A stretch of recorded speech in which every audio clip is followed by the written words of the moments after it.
From the OUTV Broadcast Center in Los Angeles, California, this is Brief News Brief, a brief look at today's trending news topics, proudly combating the thought police since 2016. Here's your host, James Heaney. I'm James Heaney, and this is your Brief News Briefing.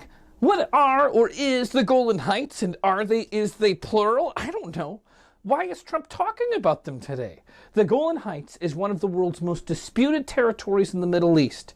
It's nestled by the Sea of Galilee, which I think I've heard of in stories as I grew up, and it borders Syria, Lebanon, Jordan, and Israel. The president announced today in a midday Twitter post that this land is your land, this land is my land. Wait, no, that's not what he said. You know that's not in his taste. He actually said, the Golan Heights is officially Israel's land. Can he do that? Can the President of the United States just up and declare whose land is whose? It seems like an overreach, no? I mean, I get it. The Prime Minister of Israel does have something to say about whose land it is. Benjamin Netanyahu declared the land as Israel's. Now, Israel claimed the Golan Heights from Syria in 1967 and effectively annexed it in 1981. Yet the United Nations Security Council declared that Israel must withdraw all its troops from the territory that it acquired by force. But Trump tweeted today, after 52 years, it's time for the United States to fully recognize Israel's sovereignty over the Golan Heights, which is, of course, critical strategic and security importance to the state of Israel and the regional stability. The White House has refused to comment or offer clarification on whether or not Trump's statement on Twitter amounts to actual policy change. Is this governmenting by tweet? Mr. Netanyahu, however, considers it a done deal. Now, he's up for election in the coming weeks, and he's hoping that this issue is going to help keep him in office. Mr. Netanyahu called it a miracle of Purim, which is referring to an ancient Jewish holiday that's being celebrated this week. He also tweeted a thank you note to Trump on Twitter, which I feel like I missed the good old days when you got a thank you letter in the mail. It just doesn't feel the same when you're opening it in front of everyone. It seems like it's a public display. But this thank you note went to Trump on Twitter. Yet this bizarre treaty that Trump and Netanyahu are on board with happens to be at odds with international law and decades of American policy in the Middle East.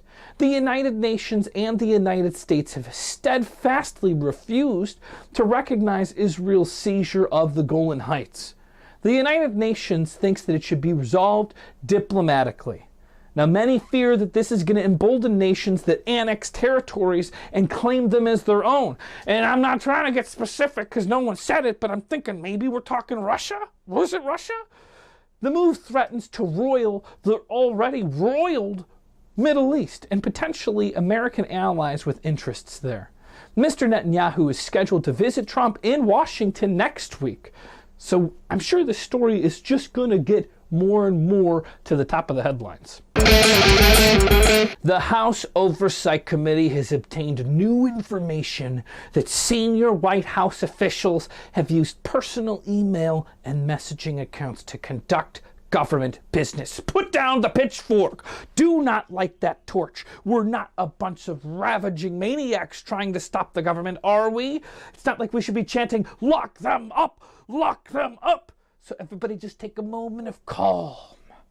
They have asserted that Jared Kushner has communicated with foreign leaders through private messaging application that appears to lack adequate safeguards. He's been using WhatsApp to talk to his buddy MBS in Saudi Arabia. Kushner's attorney has confirmed that this accusation is occurring in a private meeting. In addition, Ivanka Trump has been using her private emails for official state business, but it's not just Ivanka. Steve Bannon and Katie McFarland also both used personal email. And Trump continues to attack Hillary Clinton for using a private email system when she was serving as Secretary of State. The Oversight Committee began looking into the use of personal email at the White House in March of 2017. Now this, if you recall, is when Republicans still controlled the committee. The committee was launched in a bipartisan way. It's a bipartisan investigation into the use of personal email and messaging accounts. Yet, in a request for the documents, the White House has failed to produce the goods. Failed to produce the goods. Oversight Chairman Elijah Cummings said, "As you know, the White House has not produced a single piece of paper to the committee in the 116th Congress in this or in any other investigation." What? In any investigation? There's so many, and you haven't given a single piece of paper to the 116th Congress? What? So what happens now?